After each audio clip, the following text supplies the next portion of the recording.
इंसान और जानवर के बीच प्रेम का उदाहरण आपने कई बार देखा होगा। साथ ही ऐसी कई कहानियां भी सुनी होगी जो पशु और इंसान के प्रेम को दर्शाती है। इसी कड़ी में भागलपुर के भिकनपुर इलाके में रहने वाले डॉक्टर जेता सिंह ने अपने पालतू घोड़े साधु साहब की मौत के बाद जो किया वो पूरे इलाके में चर्चा का विषय बन गया है। डॉक्टर जेता ने अपने घोड़े को सिर्फ एक जानवर नहीं बल्कि परिवार का सदस्य माना और घोड़े की मौत के बाद हिंदू रीति रिवाजों के साथ उसका अंतिम संस्कार किया।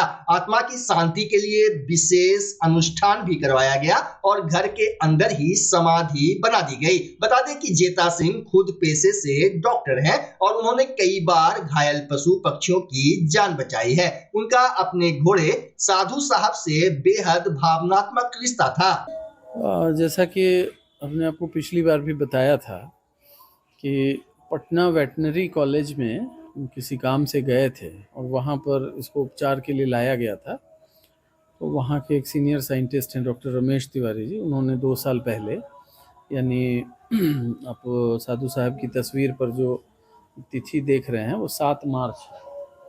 तो हम इससे पहली बार 5 मार्च को हमारी इनके साथ मुलाकात हुई थी और मिलते ही ऐसा लगा मानो कि हम लोग पहले से जुड़े हुए हैं आपस में, और फिर हम अपने को रोक नहीं सके और हम इनको अपने साथ ले आए भागलपुर।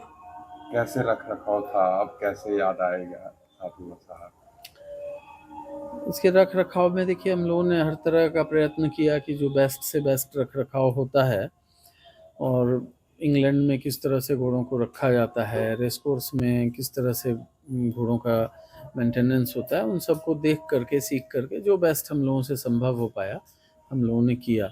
इसके लिए व्यवस्था भी थी। इसका एक फरियर आता था कलकत्ता से जो कि इसको हिंदी में नालबंद बोलते हैं। तो महीने में एक बार इसके बढ़े हुए जो सुम यानी जो खूर होता है गाय का, वैसे घोड़े के खूर को सुम बोलते हैं, तो उसके सुम को छांट करके शेप में ला करके फिर इसकी नई नालबंदी की जाती थी और वहीं के डॉक्टर भी इसके स्वास्थ्य की देखभाल करते थे। लेकिन कहीं ना कहीं कुछ चूक हो गई, इतना ही समय इसके पास था तो अब वो नहीं रहा अब हमारी यादों में। साधु साहब हमेशा याद रहेंगे जी, इसमें कोई शक नहीं है कि वो पशु नहीं बल्कि हमारे परिवार का एक अभिन्न अंग था। और हमेशा जैसे हम अपने परिवार के किसी सदस्य की डेथ हो जाती है तो उसको नहीं भूलते हैं, उसी तरह से हम लोग साधु साहब को भी कभी नहीं भूल पाएंगे। और इसी परिसर में उनको मृत्यु के बाद उनकी समाधि भी बनाई गई है और ठीक उनके अस्तबल के बगल में उसकी समाधि बनाई गई है। यहीं पर हम लोगों ने उसको दफन किया है